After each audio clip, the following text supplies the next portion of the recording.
Hello everyone, I am the Lore Explorer, and this is The Outer Worlds.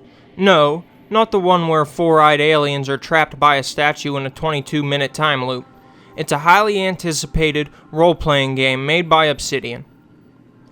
If there is one thing Obsidian is known for, it's creating an intricate universe where choices matter, which makes it a great choice for my next lore series.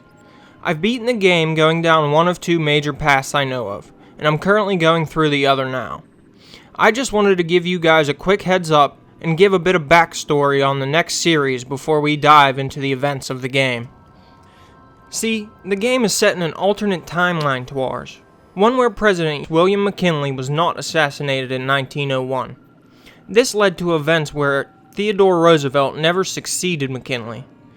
This allowed businesses to grow unchecked, to the point where megacorporations and even some individuals are able to buy up entire solar systems as the technology to reach them became available. A group of 10 businesses known as the Board decided to pour their resources and colonize the furthest solar system possible. This way, Earth had no say in it, and they can run a capitalist utopia. One where workers who are sick are treated based on their value as a worker. A society that engraves your tombstone with how much money you've made in your lifetime. If a worker gets hurt in the field, they aren't allowed to accept help from anyone who isn't a co-worker. And they sold this utopia as a guarantee for lifetime employment. Guarantees not guaranteed. But to realize this dream, they had to get hundreds of thousands of people there. To do so, they decided to freeze every worker to make the journey in a cryogenic pod.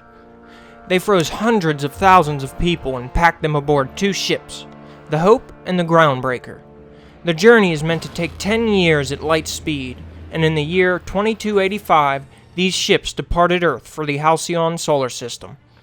9 years into the 10-year journey, the Hope's skip drive, the technology allowing them to jump over the speed of light, malfunctions, forcing the crew to set course using only sub-light speed thrusters. The Hope didn't arrive to the Halcyon system until year 2320. At that time, the crew had already died of starvation, a story that we will get into later. When the Hope finally did arrive in the Halcyon system, the Board had already written them off as lost, and they didn't have the right chemicals to unfreeze people who have been frozen for too long. To hide their failure, the Board put the ship in orbit around an ice planet in the outer edges of the Halcyon solar system. And there we sat for decades, until a mad scientist who can only be described as Rick Sanchez with a heart shows up. He sneaks into the Hope and takes our stasis chamber out of storage and sets off an alarm.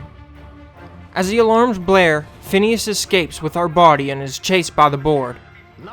Doing a quick light speed jump, he loses them and sets to work on thawing out our body, which is where our story begins.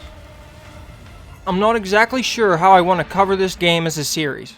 I'll either do a playthrough laying out the lore as we find it, or I'll go through the locations and people in them, revealing the lore that way, building the universe before we go through the main quests.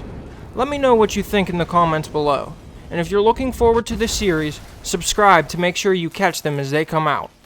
For now, this is the Lore Explorer, going to dive deep into the story so that I can share it with you.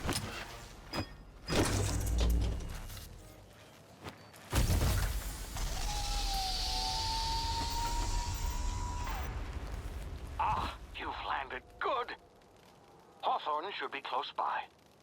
What in law's name? Is that him? Oh, that idiot. I told him to plant the beacon and move away.